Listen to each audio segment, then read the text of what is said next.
其實我認識Mr. Philip Stern 咧，就係非常之偶然嘅。31年前啦，嗰陣時係1995年。我嗰陣時咧就係有一份工啦，就亦都係做緊一啲名牌錶嘅。咁我啱啱辭咗工，忽然間咧就收到一個電話。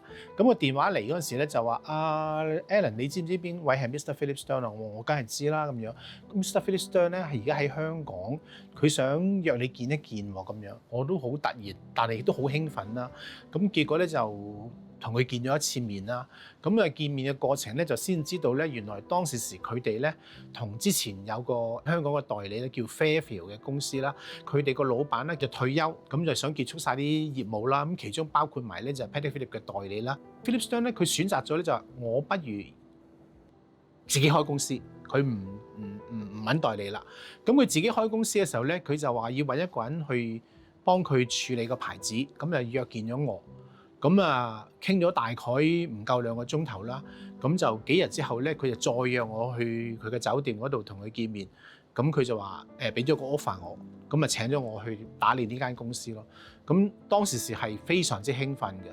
佢將佢嘅新公司，將佢成個香港一個咁重要嘅市場，交俾一個佢只係見過1零2個鐘嘅僆仔。嗰時我都未夠，即係我嗰時啱啱34歲出頭，係一個後生仔嚟嘅啫嘛。咁變咗對我嚟講咧，就係我係好感激佢嘅。我覺得係佢對我嚟講係有知遇之恩咯。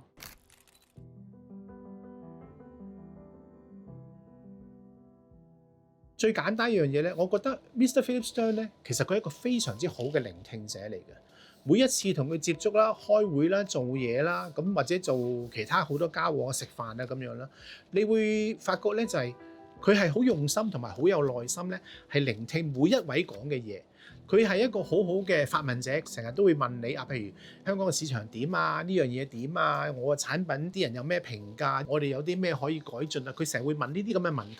咁我好記得每年咧，我哋都去巴塞爾鐘錶展。咁Mr. Philip Stern 咧，佢係住喺瑞士日內瓦嘅，搭火車坐飛機咧都要1個鐘頭咁先去到巴塞爾啦。咁每年咧鐘錶展完咗之後啦，咁我就翻香港啦，Mr. Philip Stern 咧就會翻日內瓦啦。我有好幾次，我喺機場係會撞到佢嘅。每一次見到佢，佢都係得一個人自己坐飛機翻瑞士日內瓦。咁呢個咧，即係你睇到佢係一個好實在嘅人咯。你哋都知道啦，Patek Philippe 咧1996年嗰陣時咧就係成立咗間新廠啦。嗰陣時係好轟動嘅，叫做 Plon-les-Worts PLO。Philip Stern 咧就用咗10年嘅時間。就起呢間廠，就將佢分佈喺日內瓦14個唔同地區嘅生產線咧，全部咧搬入去，所有嘅同事同一屋檐下。咁一間好大嘅新廠房。咁Philip Stern 嘅寫字樓喺邊度咧？大家都諗住咁佢梗係喺一個好難先去到嘅地方啦。唔係，佢就喺個廠房嘅中間 lift 口、樓梯口正中央嘅位置。因為 Mr. Philip Stern 咧就係希望佢個辦事處咧能夠其他嘅同事咧都能夠咧，如果有嘢揾佢咧，都係好容易去揾到佢。所以佢直情將自己寫字樓擺喺個 lift 同埋樓梯隔離。咁呢樣嘢咧就係即係你可以睇到佢對同事、對員工同埋對間企業嗰個管治個態度。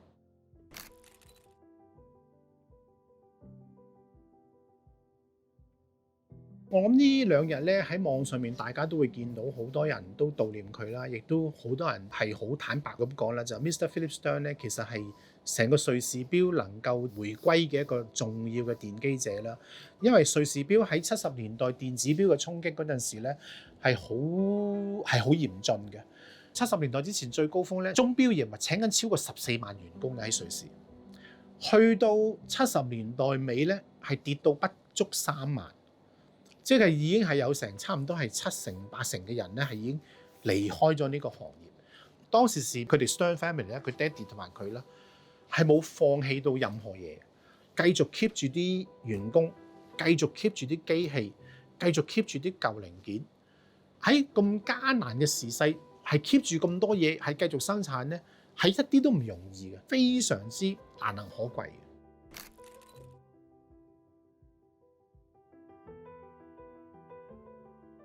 係唔同意嘅。因為點解咧？就 Philip Stern 咧，佢係好用心咁去組合 Patek Philippe 呢個牌子啦。Stern Family 成日都講咧，就話我哋就係點樣可以做一隻最好嘅錶。其實佢係好用心去栽培佢嘅接班人嘅。佢嘅接班人大家都知邊個啦嚇。其實佢10幾歲開始就已經喺 Patek Philippe 嗰度返工，係由唔同嘅工序、唔同嘅部門、全世界嘅每一個市場去學習實習嘅。最近咧，網絡上有啲對阿 Mr. Thierry Stern 有啲講法啦，係嘛？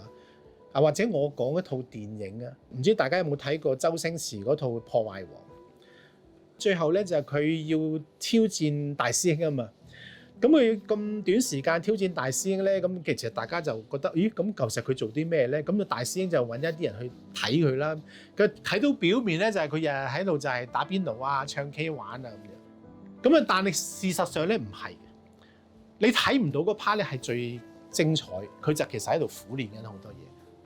其實 Mr. Philip Stern 同埋 Thierry Stern 佢哋兩個咧，每日喺 office， 每日翻到屋企咧，佢哋都係會好詳細咁樣討論點樣可以做好呢個牌子，點樣可以改良個生產，點樣可以研發啲更加好嘅機芯，點樣可以研發啲更加好嘅設計。佢哋其實個對話係好多係呢啲，但係出邊嘅外人係睇唔到嘅。我哋自己閂埋門開會咧，其實你會見到咧，就係兩個都係好用心聆聽你哋講嘅嘢，然之後佢會話俾你聽佢同意唔同意，同你討論。因為咁樣咧，我自己覺得咧，西方有個諺語啦 ，The best is yet to come。我覺得再精彩嘅嘢都係陸續有嚟。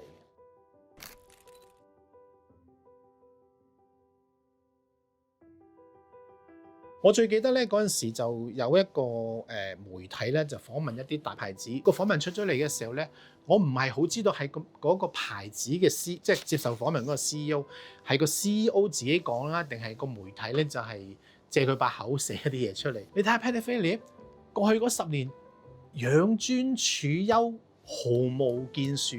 我睇到呢一度咧，我真係我可能嗰時我40出頭咯，我係火遮眼爆晒出嚟。好唔高興，你諗下嗰10年 Patek Philippe 做咗幾多嘢？150週年嗰啲都唔講啦。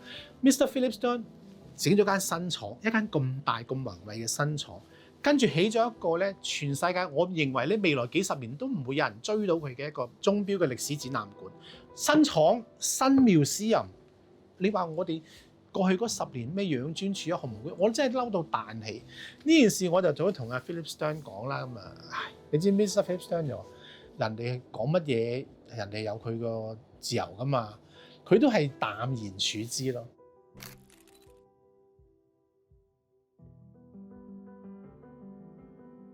其實好多嘢佢哋都識做嘅，出邊好多功能佢哋都識做，但係佢哋守住一個好重要嘅原則咧，就係我要做最好嘅錶。好嘅錶咧就係唔係好搶眼、好有噱頭、好賣得嘅錶。我真係要好嘅錶。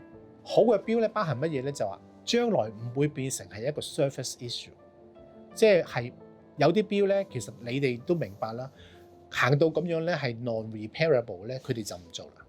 我認識 Philip Stern 咧就係咁多年啦，佢好強調佢自己一個 manufacturer。其實出邊咧好多牌子啊，我哋叫 marketing brand， 有好多 marketing angle 係可以賣得好好。佢哋唔係 marketing brand 嚟嘅，佢哋到今時今日，佢哋都好強調呢一樣嘢。就算佢嘅接班人 Mr. Thierry Stern 都話：我係一個 manufacturer 嚟嘅。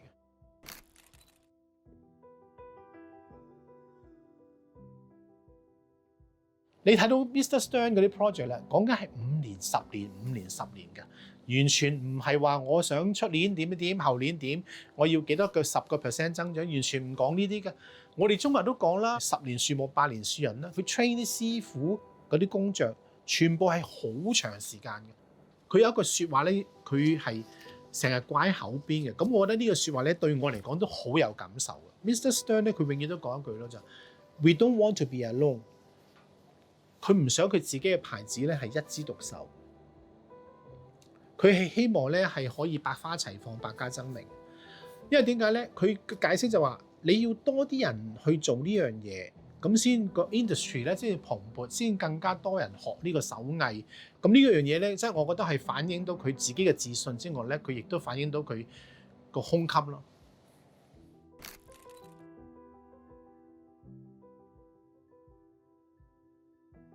我係 serve 咗佢哋30年啦，咁我都係時候要退休啦。咁我今年就係退休之年啦。咁啊有一樣嘢咧，又係好得意嘅。咁我係好意外地1995年就見到 Mr. Philip Stern 兩夫婦啦。咁我喺臨退休之前嗰1個月啦，即係應該係講緊係3月，今年嘅3月。我有一日朝頭早咧，星期六朝頭早收到個 WhatsApp，Hi Alan，this is Adrian。咁就係 Adrian，原來佢個孫 WhatsApp 俾我，佢話佢而家喺澳門，咁佢就話咧，佢第二日咧就會途經香港先翻去瑞士嘅。咁我話啊，你嚟喺香港啊？我話係啊，佢話喺香港。咁我話不如我哋 grab a drink 啊，大家係飲杯嘢啦咁樣。咁就見到佢個孫咧 Adrian 啦，好 nice 好 gentle。我諗佢哋真係個家族嘅傳統啦。佢係好謙虛，亦都好實在。以一個20零歲、24、25歲嘅後生仔咧，佢個 insight 咧真係俾好多人咧都係好深刻，好似佢阿爸同埋佢阿爺一樣咯。係一個好好嘅聆聽者，咁我覺得呢個係一個好巧合嘅緣分咯，由阿爺開始，由阿孫結束咯。